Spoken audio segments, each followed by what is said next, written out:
아멘. 할렐루야. 오늘도 말씀과 기도로 사모하며 주님 전에 올라오신 모든 성도님들의 삶 가운데 하나님의 은혜와 평강이 충만하시기를 간절히 축원합니다. 오늘 말씀의 제목은 예수님께 칭찬받는 믿음입니다. 예수님께 칭찬받는 믿음. 어제 함께 나눈 마태복음 14장에서 예수님은 광풍을 멈추게 하는 기적을 일으키시고 제자들과 함께 게네사렛 땅에 이르러 많은 병자들을 고치십니다. 이때에 바리새인과 서기관들이 예루살렘으로부터 예수님께 나와 논쟁하는 이야기와 함께 오늘 본문 마태복음 15장이 시작되고 있습니다. 먼저 오늘 본문을 크게 네 부분으로 나눠보면 1절부터 20절까지는 예루살렘에서 온 바리새인과 서기관들이 예수님과 논쟁하는 내용입니다. 또 21절부터 28절까지는 가나안 여인의 믿음과 그 딸이 고침받는 내용입니다. 29절부터 32절은 예수님께서 많은 사람을 고치시고 다시 한번 떡 7개와 생선 2마리로 4,000명을 먹이시는 사건이 마지막 39절까지 기록되어 있습니다. 바리새인과 서기관들은 장로들의 전통, 즉 하나님의 말씀이 아닌 전통으로 내려오는 율법을 기준으로 예수님과 또 제자들을 정죄하려고 합니다. 빵을 먹을 때에 손을 씻지 않았다는 것이 장로들의 전통에 어긋난다는 것이었습니다. 그들은 여러 가지 형식적이고 또 복잡한 율법의 조항들을 만들어 많은 사람들을 죄인들로 만들었습니다. 그리고 그 조항들을 잘 지키는 자기 자신들은 깨끗한 사람이라고 생각하고 또 그것을 주장했던 것입니다. 그러나 실제 그들의 모습은 율법을 이용해 하나님의 말씀을 교묘히 피해가는 외식적인 사람들이었습니다. 예수님께서 오늘 본문에서 한 예를 드셨는데 부모를 공경하고 부양해야 하지만 외식적인 사람들은 하나님께 부모를 부양할 모든 재산까지 드렸다며 부모를 부양하지 않는 사람들이 있었다는 것입니다. 그러나 그것도 말로만 하나님께 드린다는 것이지 실제로는 부모를 위해 돈을 지출하지 않으려는 욕심으로부터 비롯된 행동들이었습니다. 이처럼 욕심과 또 이기적인 생각들은 아무리 거룩한 모습으로 포장한다 할지라도 그 추악함이 드러나기 마련입니다. 그러기에 예수님은 외식하는 것을 가장 싫어하시고 또 경계하셨던 것입니다. 당시 유대교의 종교 지도자들, 많은 유대인들은 자신들이 하나님께 선택받은 사람들이라고 생각했지만 영적인 사람들이 아니라 종교적인 사람들이었습니다. 그들의 신앙은 진실성과 또 간절함이 없는 그저 관습적인 신앙이었습니다. 예루살렘에서 온 바리새인과 서기관들의 논쟁을 마치신 후에 예수님은 제자들과 함께 두로와 또 시돈 지방으로 가십니다. 그곳에 가신 이유는 모든 일을 내려놓고 좀 쉼을 얻기 위해서였습니다. 제자들도 예수님과 함께 다니느라 많이 지쳐 있었습니다. 그들은 며칠간 많은 사람들을 만났고 또 많은 기적을 보았고 또 정신적으로 영적으로 혼란스러움 가운데 있었기 때문에 예수님은 제자들을 배려해 좀 한적한 곳에 가서 쉼을 주고자 하신 것입니다. 이 제자들도 유대인들이었기 때문에 또 유대인들의 전통 가운데 살던 사람이었기 때문에 예수님의 말씀을 다 이해할 수 없었습니다. 그러기에 예수님께서 다음 가르침을 주시기 전에 이들에게 좀 쉬는 시간을 주시고자 했던 것입니다. 그런데 이때 한 가나안 여자가 찾아와 이들의 쉼을 방해합니다. 자신의 딸이 귀신 들렸다며 예수님을 찾는 것이었습니다.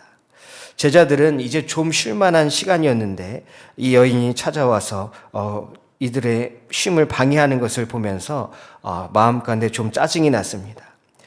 이방인 여자가 와서 귀찮게 하니 예수님께서 좀 쫓아주셨으면 했던 것입니다.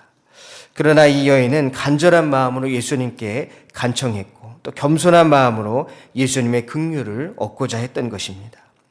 결국 이 여인은 예수님의 긍휼함을 얻어 내 믿음이 크도다, 내 소원대로 되리라 라는 말씀을 들은 후에 딸이 고침받는 기적을 체험하게 됩니다. 이 사건은 가나안 여인에게는 개인적으로는 딸이 고침받는 사건이었지만 역사적으로는 예수님의 사역이 이방인에게까지 확장되는 사건이었습니다. 가나안 여인에게는 당장의 문제가 해결되는 현실적인 사건이었지만 제자들에게는 그들의 관점과 가치관과 또 인생을 바꿔놓는 사건이었던 것입니다.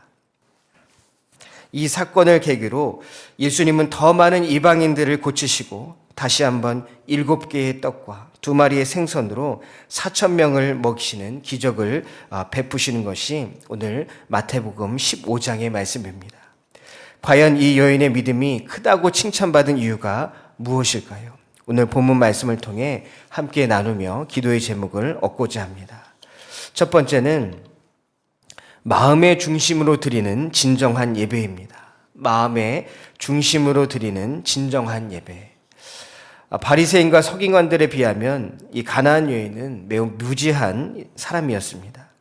그러나 영적으로는 바리새인과 서기관들이 무식한 자들이었고 이 여인은 중요한 것을 알고 있는 누구보다도 현명한 사람이었습니다. 그래서 예수님께 나와 긍휼을 구할 수 있었던 것입니다. 바리새인과 서기관들이 예수님을 찾아온 이유는 논쟁을 통해 자신들의 의를 드러내고 자신들이 더 우위에 있음을, 자신들이 더 깨끗함을 확인하고자 하는 것이었습니다. 그러나 이 여인이 예수님을 찾아온 이유는 자신이 한없이 불쌍한 자임을, 그래서 예수님의 도움 없이는 살아갈 수 없는 존재임을 고백하기 위해 예수님께 찾아왔다는 것입니다.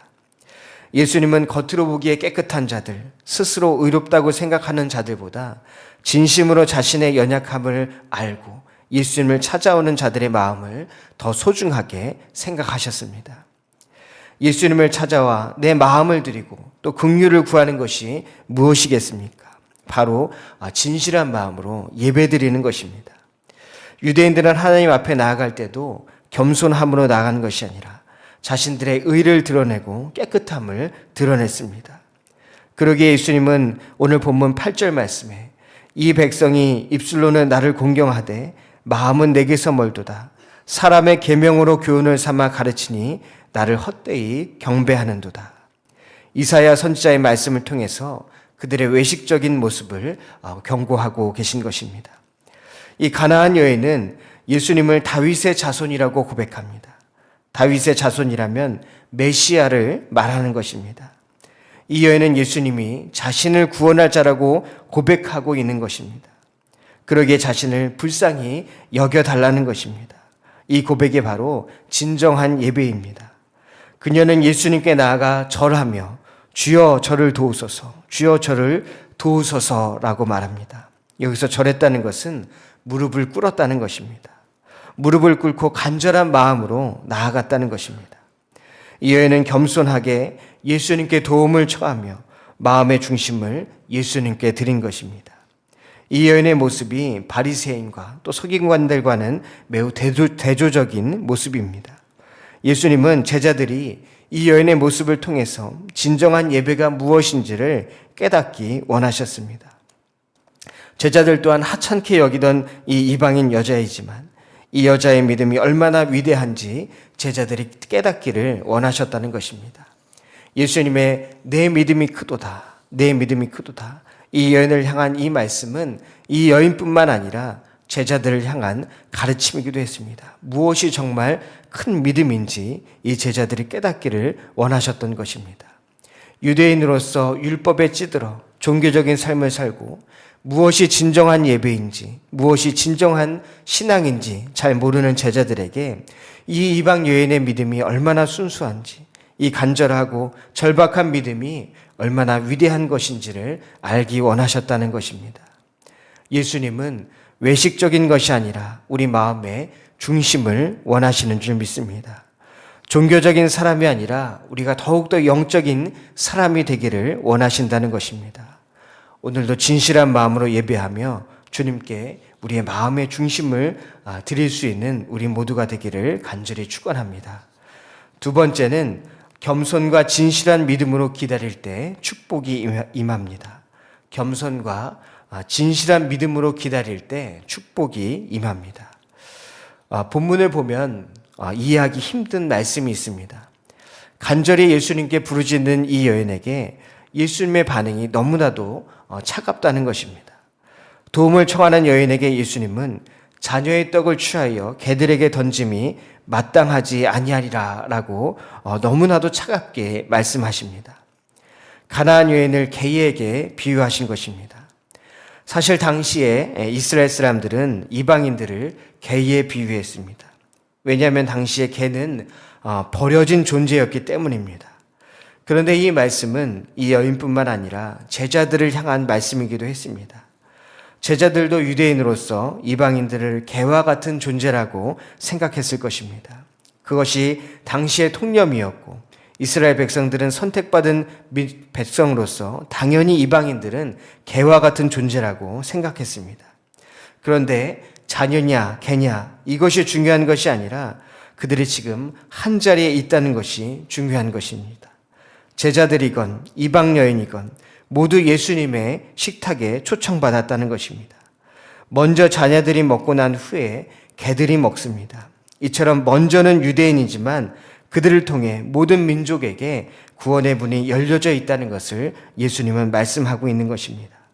여기서 말하는 개는 이스라엘 사람들이 생각하는 것처럼 버려진 들개와 같은 존재가 아니라 사랑받는 식구와 같은 개를 말하는 것입니다. 예수님은 이 여인을 개에 비유하시지만 이 비유의 숨은 뜻은 유대인들이 개처럼 여기는 이 여인의 고귀한 믿음을 보면서 개와 같은 존재로 대할 것이 아니라 함께 주님의 식탁에 참여하는 사랑하는 형제 자매로 받아들여야 한다는 것을 말씀하고 계신 것입니다. 이 여인도 예수님의 말씀 속에 있는 뜻이 무엇인지를 알았습니다. 그래서 바로 대답합니다. 개들도 제 주인의 상에서 떨어지는 부스러기를 먹나이다. 이 말은 내게 잘 차려진 음식이 필요한 것이 아닙니다. 배불리 먹을 만큼 풍성한 음식이 필요한 것도 아닙니다. 단지 생명을 유지할 부스러기 같은 음식일지라도 감사하게 먹겠습니다. 즉 자녀들이 다 먹고 난 후에 부스러기라도 먹기를 기다리겠다는 것입니다. 이처럼 참된 믿음은 겸손과 진실의 인도를 받아 끝까지 인내하는 믿음입니다. 주님의 뜻이 이루어지기까지 기다릴 수 있는 믿음이라는 것입니다. 이 여인은 예수님의 말씀에서 부정적인 것, 섭섭한 것에 초점을 맞춘 것이 아닙니다. 예수님도 이 여인의 간청에 아니라고 말씀하신 것이 아닙니다. 예수님의 말씀의 핵심은 기다리라는 것입니다. 기다리라. 이 여인은 자존심과 또 조급한 모든 마음을 내려놓고 겸손한 마음으로 기다릴 때 딸이 고침받는 기적을 체험하게 되었던 것입니다. 우리가 때때로 기다리지 못해서 실패할 때가 있습니다. 이를 그르칠 때가 있다는 것입니다. 이 조급함은 불안으로부터 오는 것입니다. 언제 우리가 불안을 느끼게 됩니까? 바로 우리의 믿음이 없을 때 불안을 느끼게 됩니다. 이것저것 의지할 것을 찾을 때 불안을 느낀다는 것입니다. 그러나 우리가 오직 주님밖에 없다는 것, 나의 도움은 오직 주님밖에 없다는 것을 깨닫고 나면 주님께 더욱 간절해질 수밖에 없습니다. 주님의 내 소원대로 되리라, 내 소원대로 되리라. 이 말을 영어 성경으로 보면 내 소원이 인정되었다, 내 소원이 받아들여졌다라는 의미입니다. 주님께서 받아주시면 두려울 것이 없고 걱정할 것이 없습니다. 조금 시간이 걸리는 것 같아도 기다리면 됩니다. 기다리다 보면 우리의 소원이 이루어지는 축복을 경험하게 될 줄로 믿습니다. 간절한 믿음으로 기다리는 자에게 축복해 주시는 우리 주님의 은혜를 체험하는 우리 모두가 되시기를 간절히 축원합니다. 세 번째는 주님께 인정받을 때 위대한 역사의 주인공이 됩니다. 주님께 인정받을 때 위대한 역사의 주인공이 됩니다. 1968년 7월 20일 아폴로 11호를 타고 인류 최초로 달 표면에 착륙한 닐 암스트롱은 한 위대한 명언을 남겼습니다. 한 사람에게는 단지 조그만 한 발자국에 불과하지만 전 인류에게는 하나의 큰 도약이다. 닐 암스트롱이 인류를 대표해 달에 착륙했기 때문에 그의 혼자의 경험이 온 인류의 경험이 되는 것이며 그 혼자만의 영광이 온 인류의 영광이 되었다는 것입니다. 마찬가지로 예수님께서 이 가나안 여인의 믿음을 크다고 말씀하신 이유는 그녀의 믿음이 예수님과 제자들로 하여금 이방인 선교를 위한 시작점이 되었기 때문입니다. 한 이방인 여인과 예수님의 만남은 많은 이방인들과 예수님의 만남이 되었고 이를 통해서 이스라엘의 하나님은 온 인류의 하나님이 되셨기 때문입니다. 예수님은 이러한 것들을 제자들에게 가르쳐서 알게 하신 것이 아니라 체험으로 알게 하셨습니다. 경험을 통해 스스로 깨우쳐 알게 하셨다는 것입니다. 이제 이방인은 멸시할 존재들이 아니라 주님의 식탁에 함께 참여하는 자들이며 상위에 있는 음식을 나눠줘야 할 존재들이라는 것입니다. 예수님은 제자들이 이 말씀에 공감하고 함께 이방인을 위한 선교를 하기 원하셨던 것입니다. 또한 예수님이 긍휼히 여기는 자들을 제자들도 마음 깊이 진실함으로 긍휼히 여기기를 원하셨던 것입니다. 그러기에 간절한 믿음으로 용기 있게 나온 이 여인의 믿음이 위대한 것입니다. 이 여인의 믿음은 자신의 소원을 이루고 끝난 것이 아니라 제자들을 깨우치고 많은 이방인들을 예수님과 만나게 하는 접촉점이 되었기 때문입니다. 예수님은 마태복음 25장에서도 달란트 비유를 통해서 작은 일에 충성한 종들을 칭찬하시며 그들에게 더 큰 것을 맡기시겠다는 말씀을 하십니다. 이 여인의 믿음은 크기에 위대한 것이 아니라 작은 사건이지만 큰 열매를 불러오기 때문에 위대했던 것입니다. 제자들은 이 사건을 통해서 귀찮고 짜증스럽던 한 여인의 위대한 신앙의 표본이 되는 사건을 보았습니다. 그리고 한 영혼을 소중하게 생각하시는 주님의 마음도 헤아리게 되었습니다. 무슨 일이건 계기가 중요합니다. 그리고 이어서 15장은 이방인들을 고치시는 사건과 이방인들에게도 유대인들에게 베푸셨던 오병이어의 기적과 같은 물고기 2마리와 떡 7덩이로 4,000명을 먹이시는 기적을 베푸시는 사건으로 마치고 있습니다. 한 사람의 믿음이 많은 사람들의 역사로 이어졌다는 것입니다. 이처럼 시작이 중요합니다. 그렇기 때문에 이 여인의 믿음을 크다고 칭찬하셨던 것입니다.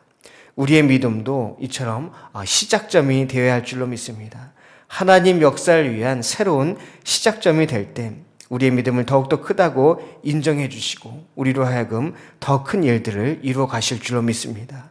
오늘도 겸손함으로 또 간절함으로 나아갔던 이 여인의 믿음을 기억하며 우리도 언제나 주님께 겸손과 간절함으로 나아갈 수 있는 우리 모두가 되시기를 간절히 축원합니다. 기도하겠습니다.